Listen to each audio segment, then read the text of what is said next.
हजुर कति वर्ष पुग्नुभयो आमा 17 साल तपाईँ कति वर्ष पुग्नुभयो के नाम हजुर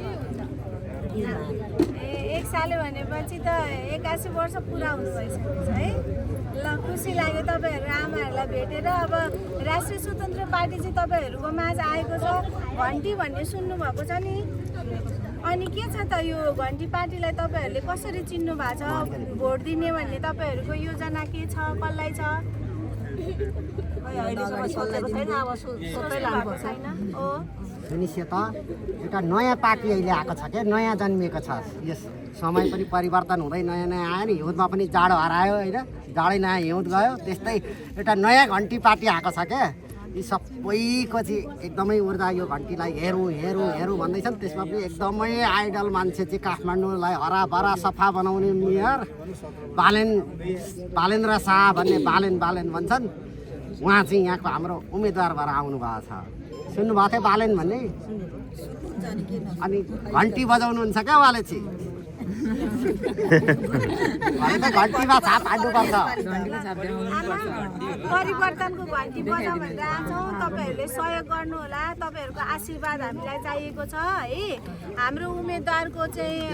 परिवार चाहिँ एकचोटि फोटो उहाँसँग खिचौँ हामी अनि त्यसपछि हामी जान्छौँ फेरि तपाईँहरू समक्ष आउँछौँ नि हामी थोरैजना आउँछौँ अनि गफ गर्छौँ नि ल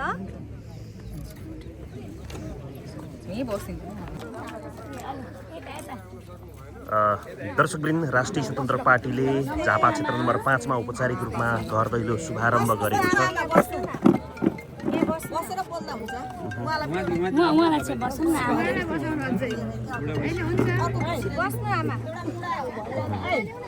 यहाँ देखिरहेका छौँ यति बेला यो उराउ बस्तीमा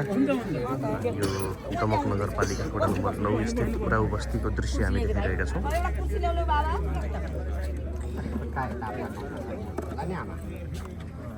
के थरी हो आमा यस्तै अव्यवस्थित बसोबास बसिरहेका छौँ होइन बस्न यहाँ उसो होइन धनी पूर्जा पाएको छैन निशा पाउनु भयो नि नगरपालिका हजुर निशा भन्ने बाँड्दै थियो नि खै त्यो मलाई थाहा भएन हामी यत्तिकै बस्ने मात्रै गर्ने खाने मर्ने जाने यहाँ हाम्रो धनी पूर्जा अधिकार केही पनि छैन हाम्रो कति पुस्ता भएछ यो ठाउँमा बस्नु भएको यो त हाम्रो बाजेकोदेखिको पालाको बाजेकै पाला हजुर मेरो हजुरबा सासू ससुरा पनि यहीँ मर्नुभयो सासू ससुरा नि यहीँ मर्नुभयो अब हामी पनि यहीँ 100 वर्षभन्दा नागेछ अनि के नाम भन्नुभयो दिवाले मेरो नाम चाहिँ श्यामकला श्यामकला के बिका हजुर ए कृष्ण बिका दाइ यहाँको अध्यक्ष म हुनुहुन्छ हो कृष्ण बिका यहाँको कृष्ण बिका दाइ अध्यक्ष हुनुहुन्छ उहाँसँग हामी समन्वय गरिरहेछौँ हजुर के कसरी यहाँको समस्याको समाधान हुन सक्छ हामी प्रयास गर्छौँ जस्तो कि हामी बालेनको टिमबाट रासपाबाट आइरहेका छौँ होइन यो रासपालाई चाहिँ भन्नुपर्ने केही छ हजुरको खासै केही छैन अब यता दसैँदाखेरि यो उसको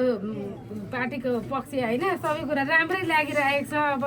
घन्टीले जे होस् राम्रै गर्छ भन्ने आश जनतामा पोखिरहेको छ त्यही आशा नमरोस् त्यति नै हो हजुर थाहा छ त हुन्छ दिन्छ हामी यो एउटा मोबाइलको पछाडि राख्नुहोस् ल हजुर हुन्छ त्यो गम छ ल धन्यवाद हजुर हुन्छ